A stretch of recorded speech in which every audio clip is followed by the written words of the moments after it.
It is so good to see you. Thanks for starting your day with Wake Up Wenatchee Valley. It is Wednesday, the 21st day of July, 2021. I am Dan Kuntz. We got a lot of show to get you going here today. This is a scenario that happens every once in a while.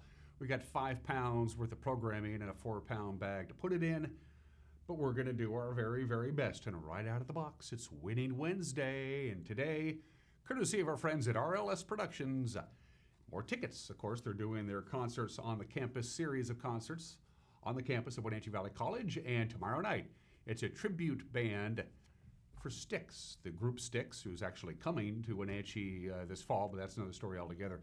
The group is called Borrowed Time. It is the music of Styx. They will be on stage tomorrow night at the campus of Wenatchee Valley College, and I got a pair of tickets if you want to go. They'll start playing the music at 6:30 tomorrow night. You want a pair of tickets? You know the rules by now. First of all, the email address is winner@ncwlife.com. Winner@ncwlife.com. It is one entry per email address. So you can enter more than once if you have more than one email address, okay? First of all, that's the first thing you got to do. Second rule of this, if you don't enter, you can't win. Simple enough. And the third thing you need to know, employees of Solion Broadcasting, Local Telecommunications, and their immediate families are not eligible. Sorry, Megan.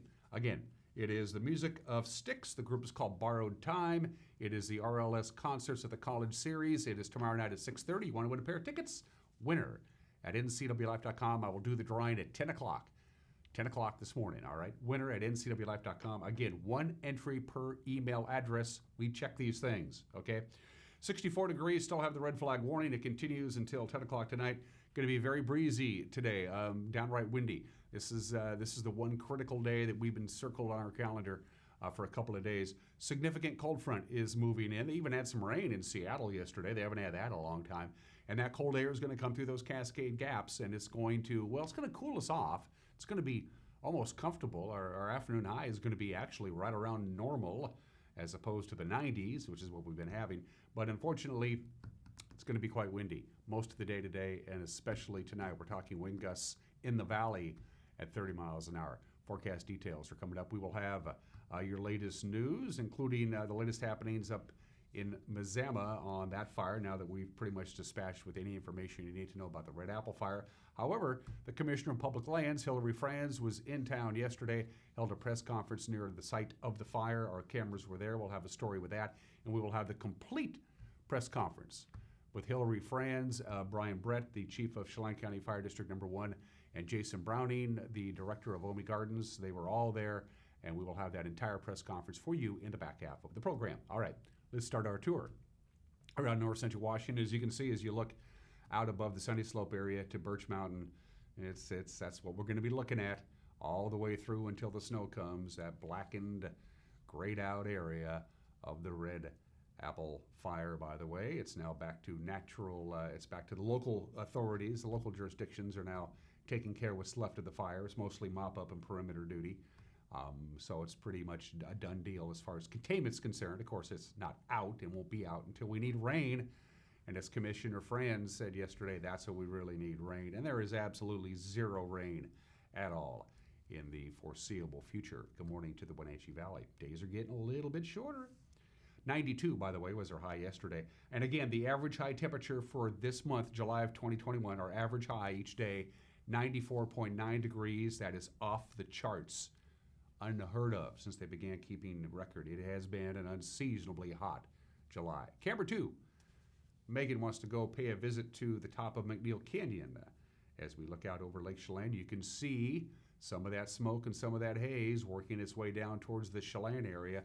Again, most of that smoke and most of that haze is from the Cedar Creek fire, which is burning west of Mazama.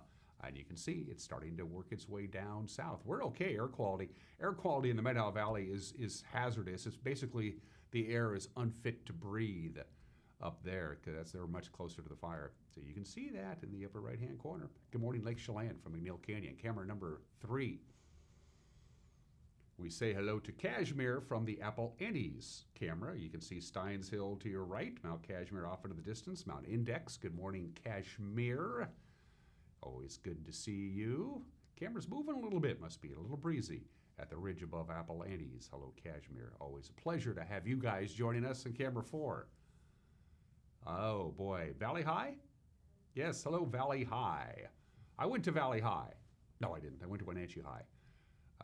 Anyway, there we go. I can always tell it's Valley High because the angle of the sun is reflecting on the lens on the PTZ camera. In the Valley High area, Blewett Pass is just below us, but you can't quite make it out. Doesn't look too smoky in the Blewett Pass area. Nice work from Megan. Again, elevated fire risk. Can't stress this enough. Red flag warning continues until 10 o'clock tonight for very breezy conditions. We're looking at 25 to 30 miles an hour through the Cascade Gaps, even out in the Columbia Basin, as you can see there. And also it's going to be pretty strong winds in the Okanagan Valley and in the Methow Valley. We don't want wind, but there's nothing we can do about it. We still have the red flag warning. It's the combination of warm temperatures, strong winds, and low relative humidity. Relative humidity late in the day is getting down into the teens. That's bone dry. But the one thing we are going to get today is much cooler temperatures. We're talking significant cool down from the National Weather Service. It'll look something like this. 86 our forecast high today. That's actually 3 degrees below normal, which for this summer is an anomaly. And look at the overnight low tonight, 57. You can almost open up the windows and get some fresh air into your house, provided it's not too smoky. Winds today, northwest wind consistent, about 6 to 16 miles an hour. Gusts 25 to 30 for the valley. Those areas prone to stronger winds. We'll have stronger winds. Clear tonight, windy, 57 for the overnight low. Again, winds will be gusting pretty good tonight. The occasional rogue gust above 30, not out of the realm of possibility. And then we're kind of dispatching with the wind. It'll be exiting this marine air that's pushing through, and the low will be out of here by midday on Thursday, and so we start warming up again. Near 90 on Thursday, 93 Friday, back up to near 100 Saturday and Sunday, and Monday and Tuesday. We need rain. No precipitation at all anywhere for our viewing area. Bring on the rain. About a 2-day soaker would be perfect, not on Mother Nature's agenda. We're going to take a break. When we come back, we have a lot of news to get to on this Wednesday. You're watching Wake Up Wenatchee Valley on the NCW Live channel.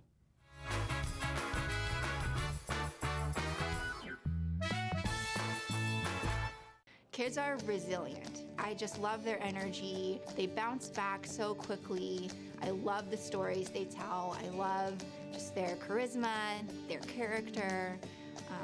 I love to see that subtle smile that you pull out of a kid, when you start talking with them about something they really like. I just love what I do, and I can't imagine I would be as happy doing anything else. Succession is leading the way for a new generation of Chelan wineries. Named Platinum Winemaker of the Year in 2017 and the one to watch in 2018 by Wine Press, Succession is setting the pace. Award-winning wines are just a part of the overall experience. Add live music on Sundays and fantastic views, and you have it all. Succession Wines, located on the north shore of Lake Chelan between Chelan and Manson.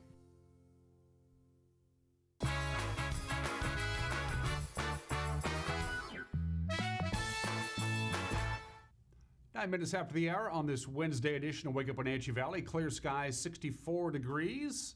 Quite comfortable today. Highs will be in the mid-80s, maybe even a little below normal for this time of the year. Big story today and tonight, the wind. The wind will be dispatched by Thursday afternoon, and we go right back to sunny and hot weather. Your headlines on this Wednesday. A man has been arrested as a suspected accomplice in the arson fire that burned a South Wenatchee apartment complex late Sunday night, but police say they're still seeking the person who actually threw the firework that caused the blaze. 20-year-old Devin Andrew Rushing of East Wenatchee told police he was the driver of the vehicle that passed the Aspen Heights condominium complex and said one of his rear passengers threw the firework that torched the shrubbery just in front of it. The fire reached the building and heavily damaged 12 South Wenatchee apartment units, leaving those residents without homes. Police are still seeking the passenger. Rushing remained held in the Chelan County Jail on $75,000 bond. The Cedar Creek fire west of Mazama is now 14 days old and continues to burn heavy timber on rocky, steep terrain. Now, the heavy smoke yesterday prevented the use of airdrops until late in the afternoon, and by last night, the fire had moved south along Sandy Butte Ridge, and most of the firefighting efforts are concentrated on protecting homes and structures in that area. Level 3 evacuation notices continue on the south side of Highway 20, and Level 2 evacuations remain in place on the north side of Highway 20. That includes the hamlet of Mazama. As of this morning, the fire has consumed 8,443 acres. It is 11% contained. The nearby Delancey fire, which is now at 180 acres, continues to smolder. It is not being actively fought due to the terrain and the lack of firefighting resources. Washington Public Lands Commissioner Hilary Franz visited the burned area left behind by the Red Apple Fire on Tuesday. It was windy up there yesterday morning on Upper Birch Mountain Road. Franz said the fire and the potential for more like it led her to close off all Department of Natural Resources lands east of the Cascades to public access and recreation, and they won't reopen until the risk of wildfire diminishes. I'm announcing the temporary closure of all recreation and public access on Department of Natural Resource lands in eastern Washington effective this Friday. We made this decision based on a number of important factors, including current extreme hot and dry conditions, a forecast that shows no meaningful precipitation on the horizon, the current state of our fuel load, and most importantly, concern for our public safety, for the people of Washington State, for communities like Sunny Slope, and for our firefighters. I'm very concerned about the months ahead. With limited resources at the national level and limited resources at the state and local level, our men and women are getting tired, and they're going to be even more tired, and the risks only get more significant as we head into more hot, dry days. We can and must do everything in our power to prevent these fires from happening in the first place. And this is where the call to our public comes.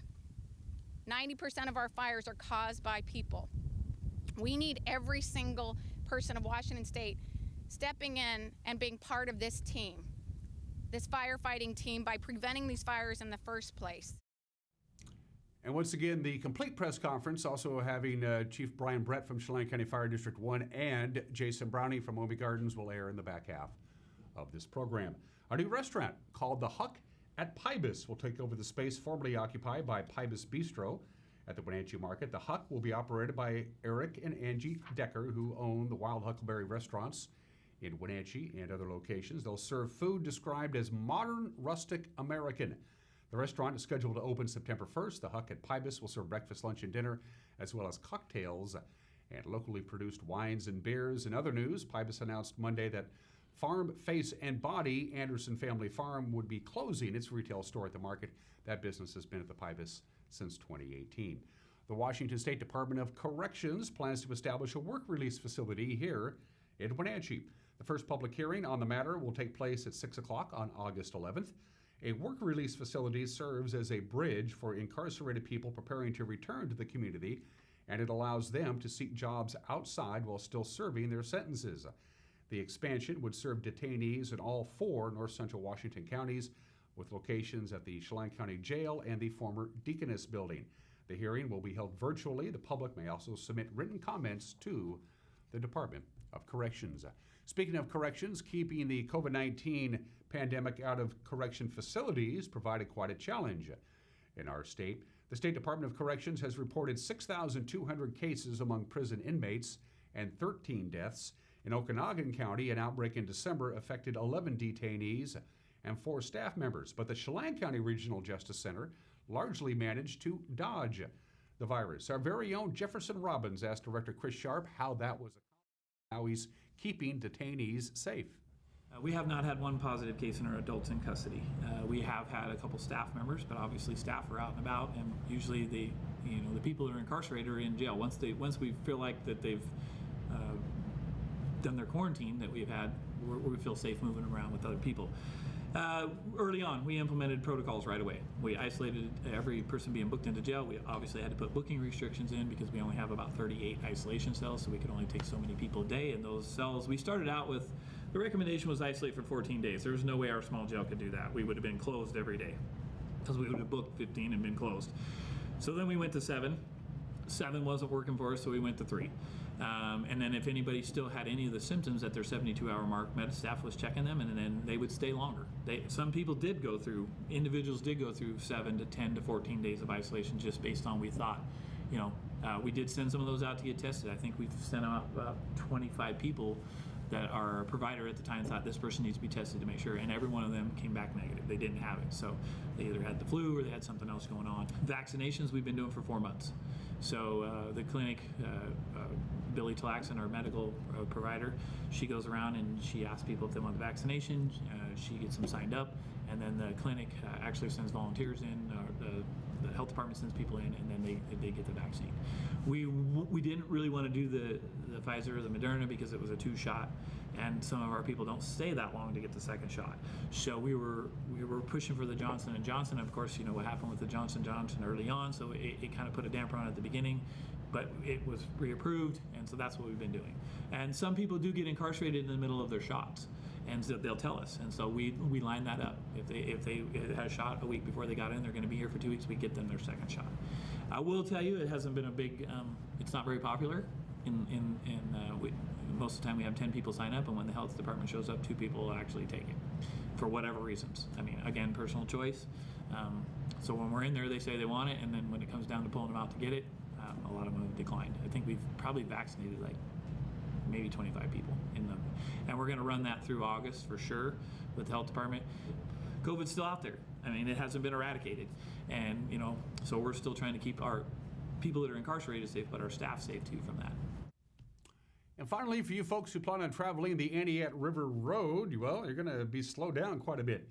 This week, a contractor for Chelan County will be installing curve warning signs at several points along the road with 1-lane closures and a pilot car guiding traffic through the work areas. It's part of a $380,000 project to install warning signs on 5 county roads this year. In addition, today, the Chelan County PUD will be removing hazardous trees along the Anaat River Road at milepost 11, and then tomorrow at milepost 23. Those areas will also have 1-lane flagger-controlled traffic during the work. So you were warned, and that's what's making news.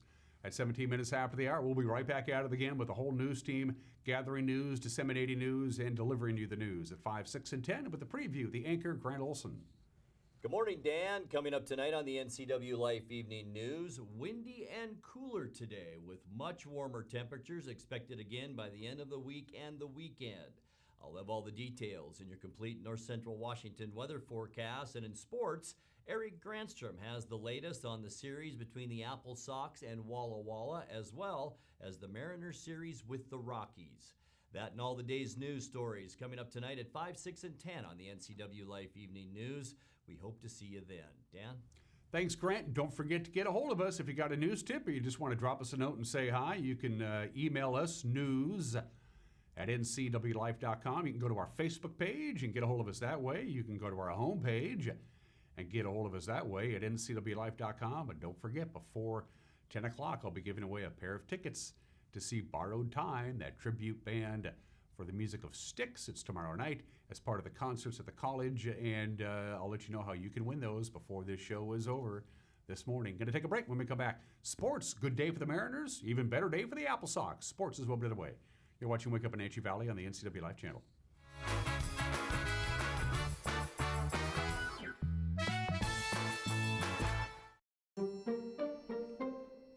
What you're doing is ridiculous. Well, I mean, you might as well throw up a screen door to block the summer smoke. sometimes it gets When we warm. breathe in the wildfire smoke, we are ingesting hazardous chemicals such as acetic acid and polycyclic aromatic hydrocarbons. A lot of bad stuff, okay? Well, yeah, that's why we. Cardboard ain't gonna cut it. So. Go to chelanpud.org/save today. Wenatchee Apple Sox baseball is back on the NCW Life channel. Join us for live coverage as the Apple Sox take on the West Coast League. It's sponsored by Mini Blinds and More, One Way Construction, Sangster Motors, and Save Mart. Join us as we celebrate summer one inning at a time with the Apple Sox on your local TV station, the NCW Life channel.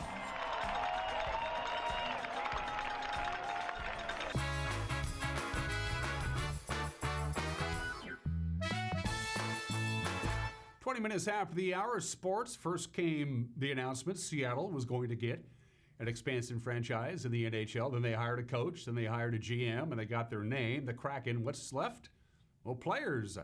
By the end of the day today, they'll have players. Today is the expansion draft. The Kraken can sign one player away from the 30 other teams in the league. Seattle must take at least 14 forwards. They have to take 9 defensemen and 3 goalies, and at least 20 of their players have to be under contract for next season. Some of the top players left unprotected and available to Seattle are Montreal Canadiens goalie Carey Price, St. Louis Blues forward Vladimir Tarasenko, Washington Capitals forward Alex Ovechkin, and Nashville Predators forwards Ryan Johansson and Matt Duchene. About 4,000 fans are expected at Gasworks Park along Lake Union for today's announcement. The expansion draft presented by Upper Deck, 5 this afternoon, televised on ESPN2. Former Apple Sock Marco Gonzalez had a good outing, and it's been a long time since Marco Gonzalez had a good outing. The Mariners got by the Rockies 6-4. 5 solid innings for Marco to get his first victory since April 15th. He allowed 2 runs, 6 hits, 3 strikeouts, 3 walks. The 2 runs came in the bottom of the 5th inning on Connor Joe's first Major League big home run. spot here for young Cal Raleigh. Seattle countered. Fresh off his first big league base hit, a single into center field.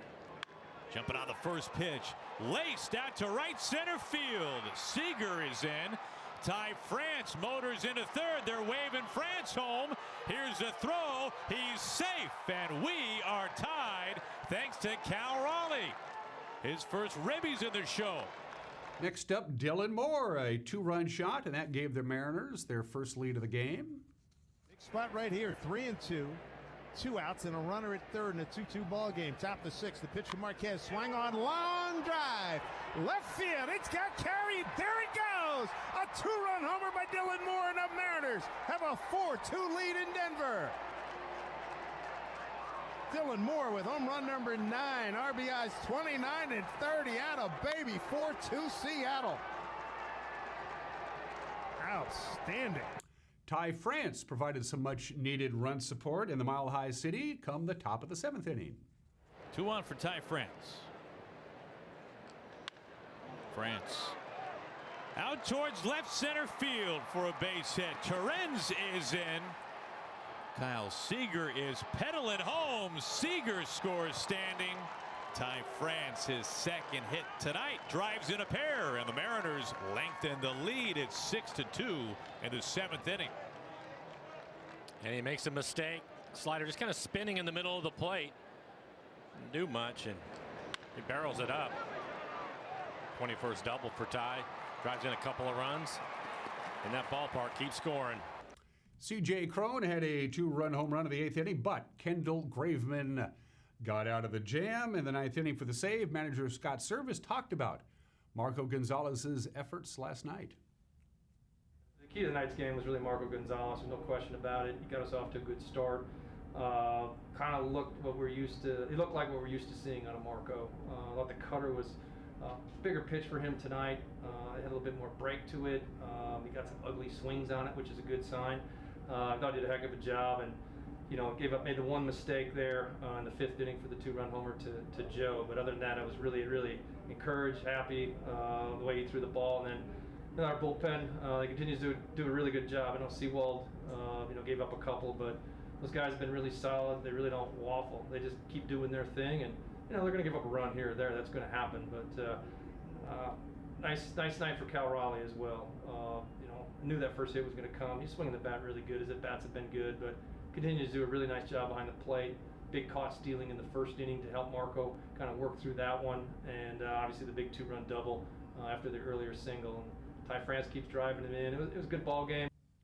Mariners wrap up the series today. It's an afternoon affair, 12:40. I once had an afternoon affair. They have not announced who's going to start. The Mariners have, but the Rockies, we know, are going to go with Austin Gomber. So Seattle's win helped them keep pace with the rest of the American League West. The A's beat the Angels 6-zip. Matt Olson, 2 for 3 with a home run. James Caprillion and 3 relievers kept Los Angeles' offense quiet. Tariq Skubal and 3 relievers held Texas to 1 run on 4 hits. Detroit topping the Rangers 4-1. And Jose Altuve homered twice. Kyle Tucker had a 2-run shot in a 5-run 5th inning for the Astros as they beat Cleveland 9-3. Solid pitching, timely hitting. That's the recipe for victory in Wenatchee. The Apple Sox beat Walla Walla last night. In Walla Walla, 7-1. Cole Hatton pitched 5 innings to earn his first victory of the season. He allowed 1 run, 5 hits, 5 strikeouts, 3 walks. Michael DeFilippi held the Sweets in check in his first inning of relief, and Skylar Hales worked the final 3 innings to earn the save. Wenatchee opened the scoring at the top of the first on Adam Grove's RBI triple. The Sox added 2 more in the fourth on an error by the catcher and a sacrifice fly by Garrett Cutting. Walla Walla cut the lead to 3-1 in the fifth, and then Wenatchee played add-on in the ninth inning. We like that. 4 runs on 2-run base hits by John Newman and Dakota Duffalo. The two teams play again tonight, 6:35. You can listen to the game with Joel Norman on Sunny FM.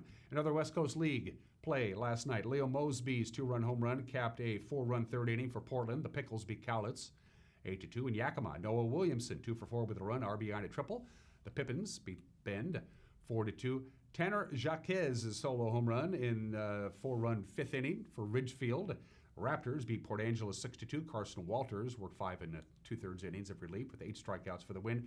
And Joey Dixon pitched 6 shutout innings while striking out 9 to lead Bellingham over the Northwest Star Academy 6-0. Wenatchee's win over Walla Walla brought the Apple Sox to within a game of the Sweets in the chase for the second half playoff spot. So here are the standings. Yakima Valley, of course, is already in the postseason. They won the first half. So it's a battle between the Apple Sox, the Sweets, the Bells, and the Lefties for the final playoff spot in the North. Ridgefield's win last night was his 5th straight in West Coast League play. Your schedule, Wenatchee and Walla Walla, again at historic Borleski Stadium at 6:35.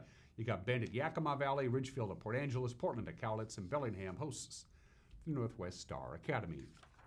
And those are just some of the games that people are playing on this Wednesday at 27 minutes after the hour. We know, we're told by healthcare professionals over and over again that you should not eat junk food, at least on a regular basis, but today is the day where you indulge in whatever junk food you may enjoy, whether it's potato chips or soda or candy or chocolate bars. Today is National Junk Food Day.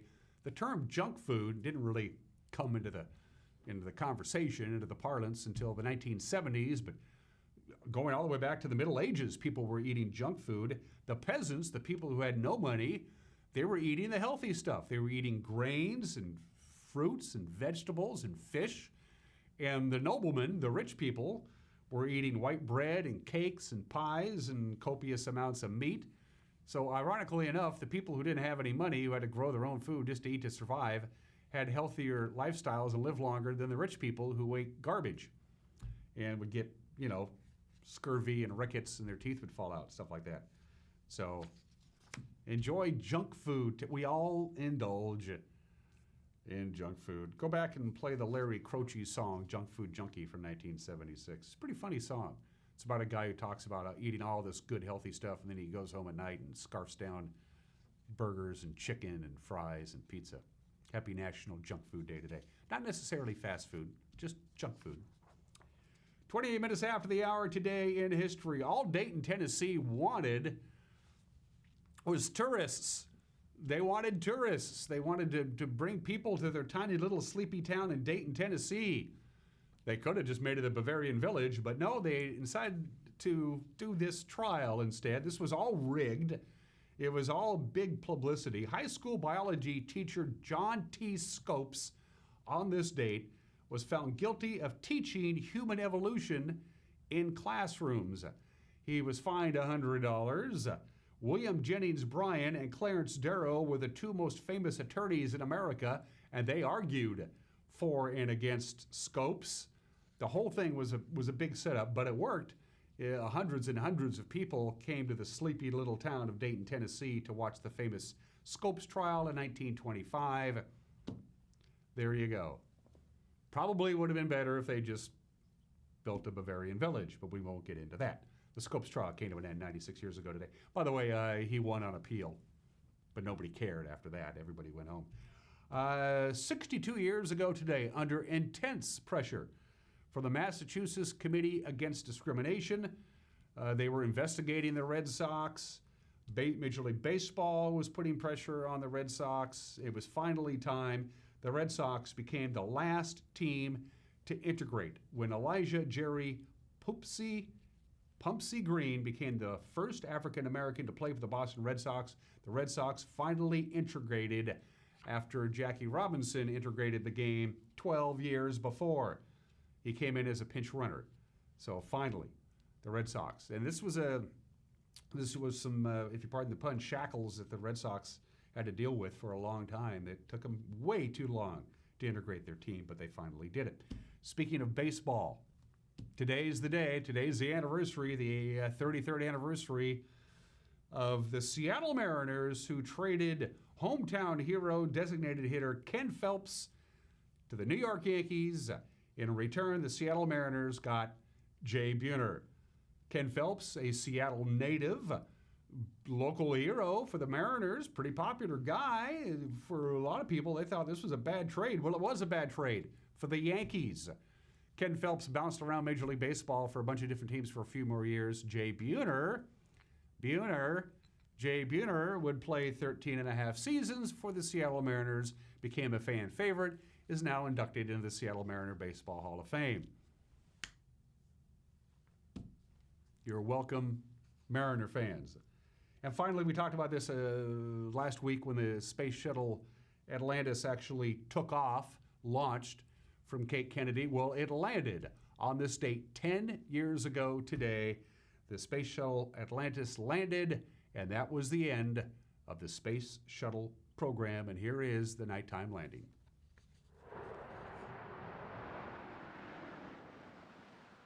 Main gear touchdown. Hurley now deploying the drag chute. Ferguson rotating the nose gear down to the deck.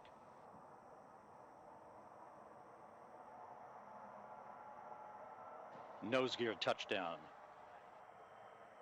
Having fired the imagination of a generation, a ship like no other, its place in history secured, the space shuttle pulls into port for the last time. Its voyage at an end.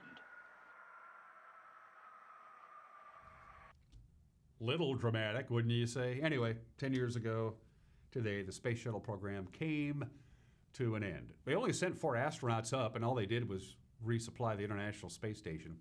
Kind of a dud ending to a pretty remarkable achievement. Let's do birthdays. The sun also rises, for whom the bell tolls.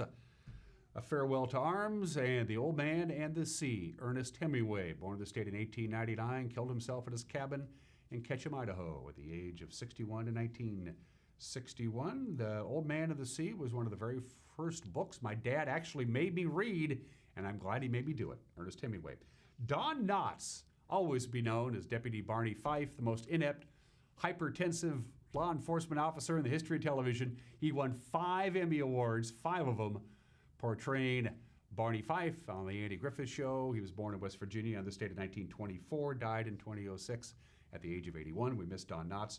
And Robin Williams would have been 70 years old today. We miss Robin Williams. Okay, one last reminder. I got these tickets on this Winning Wednesday. The group is called Borrowed Time. It is a Styx tribute band, and they'll be playing at the campus of Wenatchee Valley College tomorrow night at 6:30. It's part of the RLS Concerts on the Campus series. Borrowed Time. You want to go see these guys? You can do it for free. Winner at ncwlife.com is the email address. Winner at ncwlife.com. We'll do the drawing at 10 o'clock this morning and notify the winner via email. It is 1 entry per email address, please. We're going to take a break. When we come back, Mike McNally's opinion and the entire press conference with Hilary Franz, the Commissioner of Public Lands, that was held in Wenatchee yesterday. Coming up, you're watching Wake Up in Wenatchee Valley on the NCW Life channel.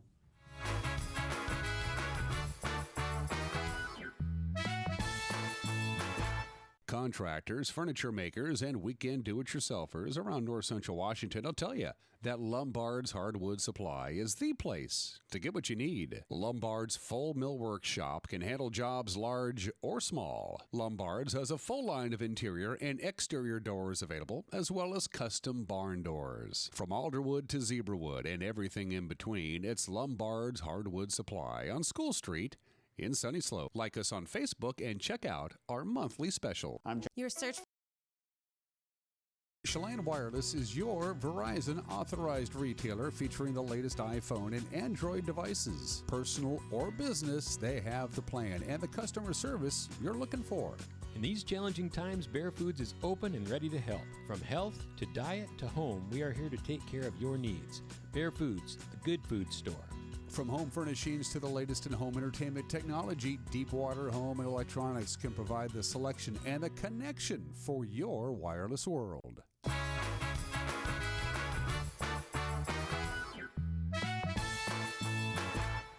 Hey, this is Mike, Mad Dog McNaughty, and everybody is entitled to my opinion. Now, someone once said to me, the reason they had a problem with gay people is that I don't agree with the gay lifestyle. Okay, well, my question is, what is the gay lifestyle, and how do we determine who demonstrates it? Now, I'm a monogamous, heterosexual male, and of the gay people I know, their lifestyle isn't any different than mine. And for that matter, what is the heterosexual lifestyle? The life I lead? Or do we say the straight life is demonstrated by somebody like Hugh Hefner, that gal with the really big butt? What's her name? Kim, what's her name? Yeah, you know what I'm talking about. From what I can see, the lifestyle of the gay people I know is as normal and as mundane as mine. This is Mike Mad Dog McNaughty, and that's my opinion.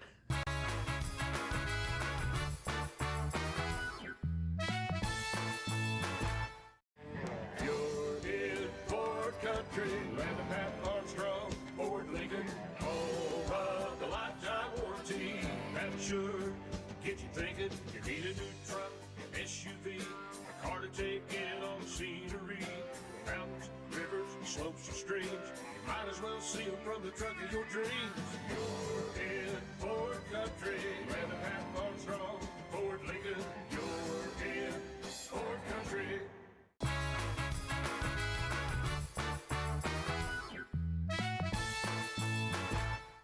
I want to first thank everyone for being here, and I know this has been a pretty challenging couple of days in this area, as you can see by the backdrop.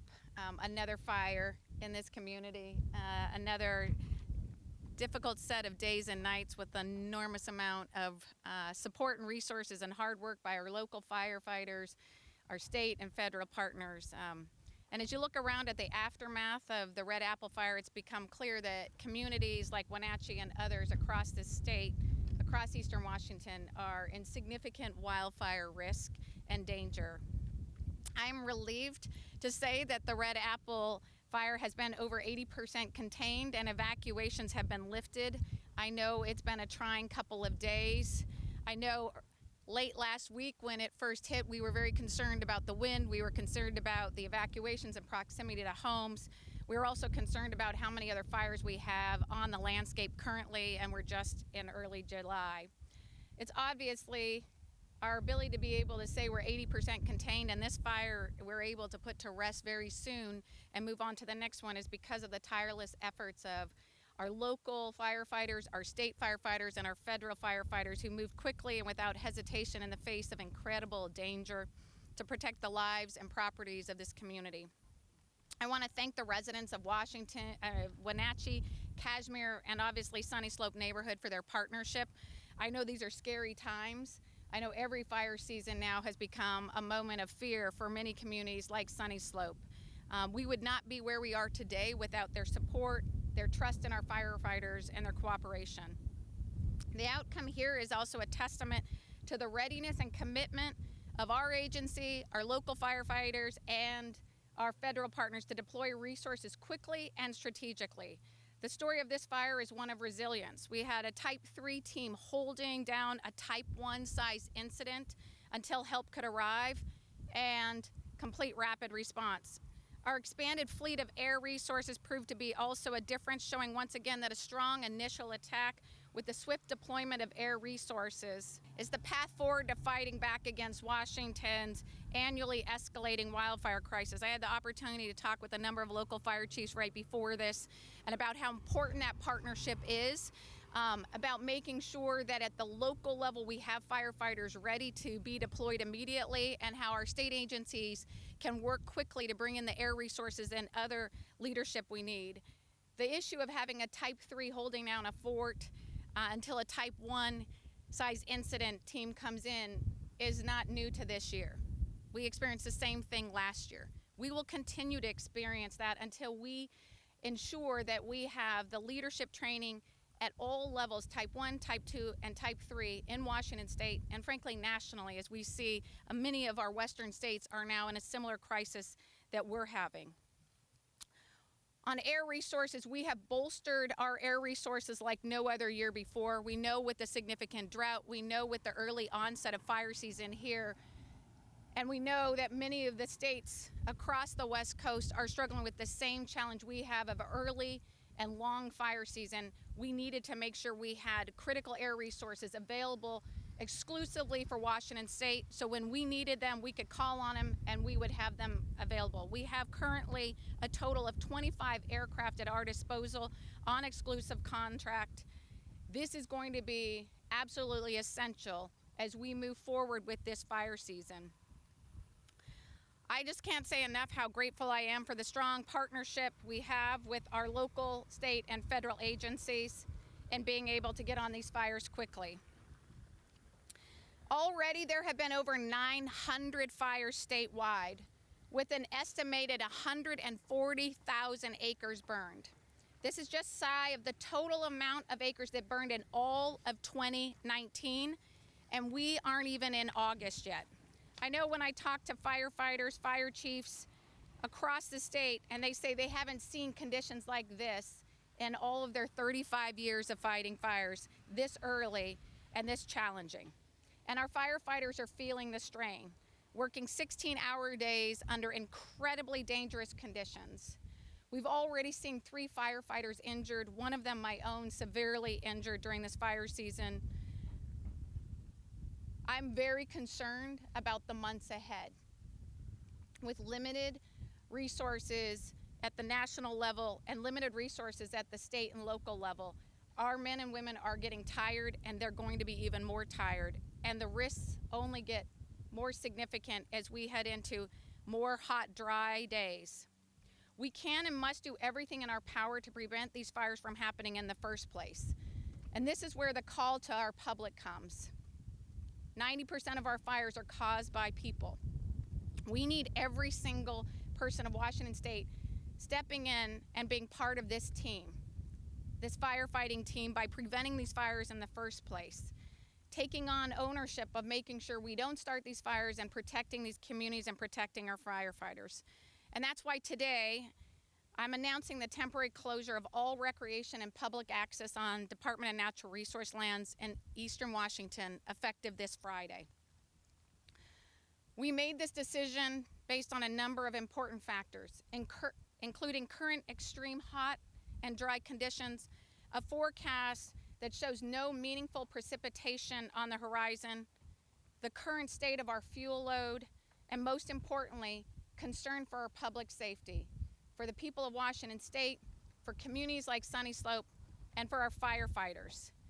This decision isn't made lightly. We know this is our summers, and we live for our summers in Washington state. It's a time where we can get outdoors and appreciate blue skies and sun. We can appreciate the beautiful landscape that Washington state provides for us. And it breaks my heart that we've reached this point where we have to take drastic action. But the fact is, these fires are too many, and this season is looking too long. And the risks that are being presented to our residents, our communities, and our firefighters is far too great. And it's going to get very, very difficult as the months go by, knowing that other states are facing the same challenges, the same risks, and we have too few resources here in the state and at the national level to help. I'm asking everyone to help us keep our neighbors, our families, our firefighters safe. Please abide by the burn bans we have put in place. Please do not create a spark in the landscape that could threaten entire communities. Please prevent the tragedies we saw in Malden last year, the tragedy of the Cold Spring Fire where we lost a little boy's life, the tragedies we've seen in the Twist Fire where we lost 3 firefighters. Fortunately, reinforcements are on the way. We are grateful for the state legislature stepping up for 1168 and passing the largest, most historic transformative investment in wildfire response, forest restoration, and community resilience. Unfortunately, our fire season has come too early, and those resources will not be available to us until later after this fire season is over. And so that's why we need everybody stepping in and doing their part at this moment in time. We have known for years what resources we need to change the trajectory we're on. Our fire chiefs have known, our firefighters have known. And while we've made huge progress, the impacts of these hot, dry summers, of a changing climate, of our fuel load on our forests and our landscape, make us at huge risk for wildfires. It's going to take all of us to combat these wildfires. We can't do this alone. We owe it to our firefighters, to our vulnerable communities, and to the next generation who need us to prevent the evergreen state from turning charcoal black. I'm calling on every resident of Washington State to please step up and be part of our firefighting force by not starting any fires. Thank you. Have a deposit on a campsite or anything like that. What happens with that if I reserve something already, or do I get my money back? Does it just go on hold? What happens with that? That's a great question. I think obviously if you put a deposit on, we're going to find a way to get you your funds back so that you don't lose that money since you aren't able to actually be there.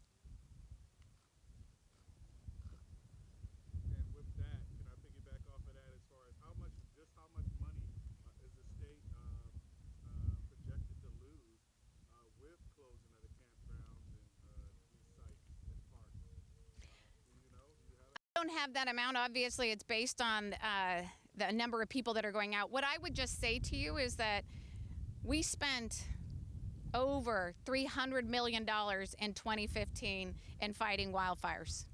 And that doesn't even come close to the number of lives we've lost. You can't put a dollar amount on the homes that have been lost last year. You can't put a dollar amount on the loss of lives that we have had in the last 5 years with over 5 lives lost. This is about making sure we don't lose any more lives. This is about making sure we're also not wasting resources and time on fighting fires when we would much rather be having our firefighters stay at home, be safe, come back to their families, and have our landscapes not threatened and our communities and neighborhoods threatened. Commissioner, you mentioned the funds from 1168 won't be available this fire season. What is the effective date for those funds to become available to DNR? So the funding becomes available at the end of July. Some of that funding, obviously, significant amount investment in hiring 100 new firefighters. Those firefighters are going to need training, hiring up. We are expected to have that complete by the end of this year. We also have are be putting order in for new planes. Those aircraft, it's going to take time to do the procurement and purchasing of those. They will be ready by 2022. We are working tirelessly to get our grants and funding out to the local fire districts who are on the front lines and need more resources. They need to be hiring more local firefighters. We need more engine and bulldozer operators. That work, though, takes time. So we're looking at by fall, we will be moving aggressively for that. Our forest health work will be happening as that money becomes available, so it'll help on the fuel load. But honestly, we won't be seeing the true effect of 1168 until the 2022 fire season. Have you had a chance to visit other fire scenes, the Chihuahua fire, Company fire that are also burning here in Eastern Washington? I haven't yet at this point in time. I'm headed out to Chihuahua and also to the one up in Northeast, likely late next week or early next week. Commissioner, have you done any work as to how long this temporary ban might last? Is there a set of conditions that have to be met for that ban then to be rescinded? Precipitation. We need to see right now, we are in extreme fire danger in Eastern Washington. It's extreme. And if you look up and down the entire West Coast, other states are also in extreme fire danger.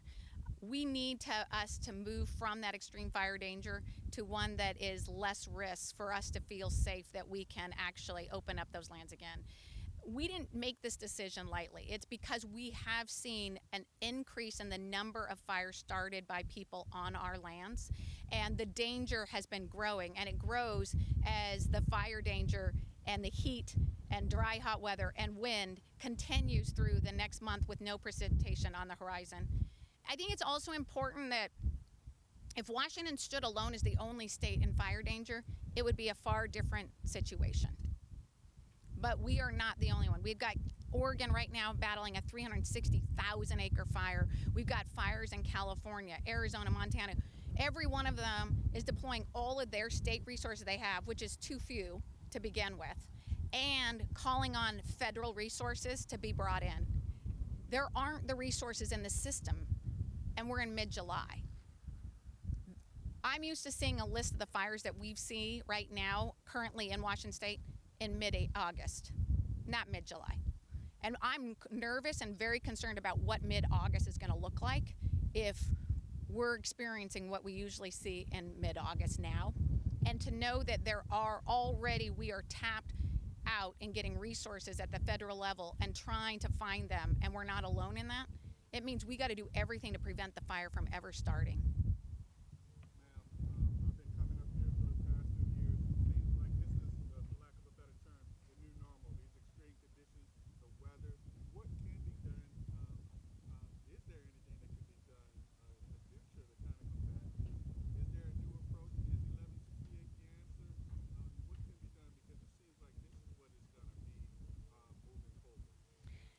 So everybody always asks me, they asked me in 2018, they asked me in 2020, is this the new normal?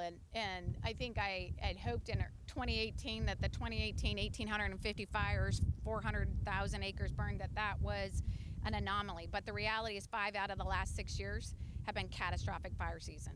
And with the exception of 2019, each year just keeps on getting worse and worse. And we're seeing the season starting earlier and going longer, and we're seeing the geography we're fighting fires much larger. It's no longer just an Eastern Washington issue. It's an entire Washington issue, especially when you look at the drought conditions on the coast and in Southwest Washington. We know that we're seeing a changing climate, and it's having a changing impact on our landscape and our landscape's ability to have enough moisture to prevent those fires from starting in the first place. I would say that I believe that we can't walk into this hopeless, and frankly we shouldn't, and that's why 1168 is there. We have a forest health crisis in Eastern Washington. That forest health crisis is also spreading to Western Washington, where we're seeing the dying off of our forests in huge scale, thousands of acres. You can go on the Okanagan Wenatchee forest, and it doesn't take a scientist to see there's a problem. My son, who's not a forester, looks at it and said, what happened? We have forests that are dying, that are literally tinderbox on our landscape, and all it takes is a spark, and what might have been a 100-acre fire 10 years ago now quickly moves to thousands and thousands of acres. We have got to start to heal that landscape and make it more climate resilient to this changing climate, and also restore the health so that forests have a fighting chance. And if we can move at the pace and scale on forest health that wildfire moves, we will have a fighting chance to change the trajectory on of these catastrophic fires. But we can't sit back and say we're hopeless and there's nothing we can do. We have to say we're going to do everything to mount the effort and resources and come together as a community, come together as a state to say we're going to ensure the Evergreen State doesn't burn down, the Evergreen State stays green, the Evergreen State doesn't become charcoal black. And then I think the last piece that is really important, too often people feel hopeless. They're like, wildfires are here, firefighters are doing everything they can, there's nothing we can do. And I can't urge enough to the people of Washington State that 90% of our fires are caused by people. And we've seen in 2020 and 2021 a doubling of the debris pile burns. These are people in their backyards, these are people out in the landscape who are burning debris piles.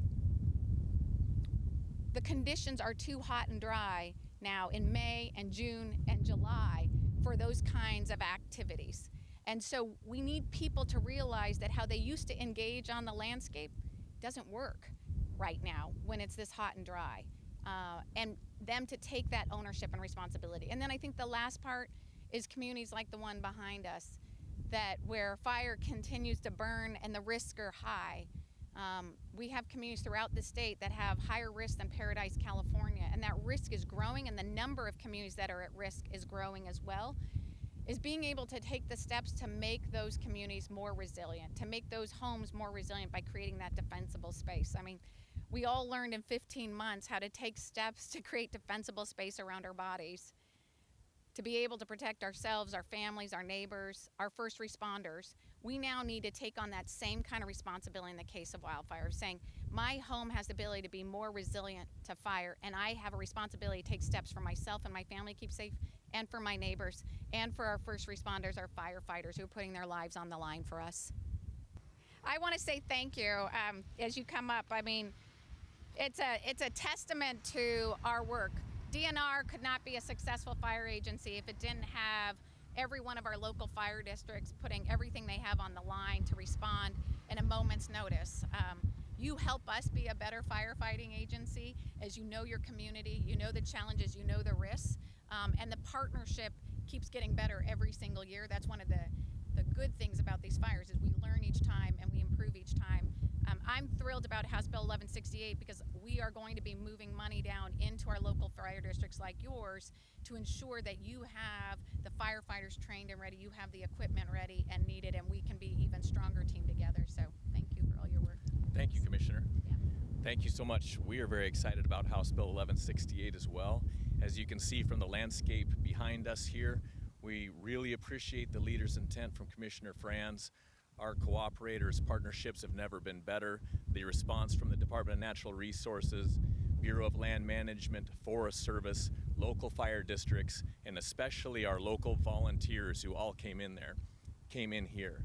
234 structures threatened, none lost, and that is just a testament to the immediacy of the response from all the resources, the intelligence everybody applied to the tactics and the strategy, and the outcome is incredible. We're very blessed, and our cooperator relationship couldn't be better. So thank you, Commissioner. I heard you almost lost your home was at risk, and there were evacuations in this fire, besides you helping fight this fire. Right, so I wasn't actually a part of fighting the fire, but I manage Omi Gardens, which has been around for 92 years now. So not only homes are at risk in these situations, but also history. So this is a garden that was built by a family. Their entire life, over 2 generations, was spent building this place. So we get 20,000 visitors a year. That's an asset to this county, also for tourism, but also just as a historical monument and a treasure that we have in the valley here. And so it's just amazing to see the work that the firefighters did. As I peeked out my bedroom window at night, and you could see it, off in the distance. And by the time I woke back up at 2:30, it's at our doorstep. We're being evacuated pretty soon afterwards in the morning. And it's hard to realize the amount of resources that are lacking. Me being a layman and just part of the community here, I wasn't fully aware of how little resources there were available. So getting those words out and trying to get other people, understanding what real risk is here. Because of the firefighters and the great job they do, we have people staying in their homes, not wanting to leave because they've been protected so well. That could be coming to an end, and so that's something we need to be letting people know. And I experienced that, firsthand, just right down over the ridge here. Yeah. Yeah.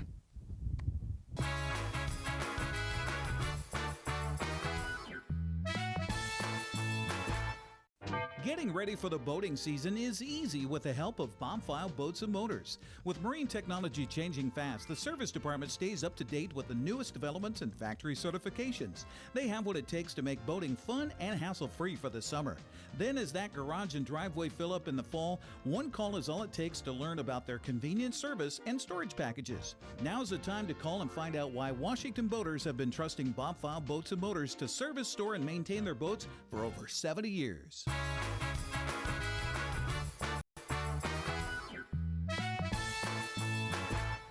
66 degrees outside of our studios. One more look at your weather forecast. Red flag warning continues until 10 o'clock tonight. As you can see, quite comfortable. With a high of 86, it's actually a couple of degrees below normal for this time of the year, and that has been an anomaly for this summer. Look at the overnight low tonight in the 50s. But we're going to be dealing with some wind today and tonight as some marine air pushes through those Cascade gaps, so gusts at 30 or even more miles an hour, not out of the realm of possibility. We're done with the wind by Thursday afternoon, and then we start warming right back up again to near 100 just in time for the weekend. And that's it for us. Have a good and safe Wednesday. We'll see you tomorrow. Take care. Bye-bye.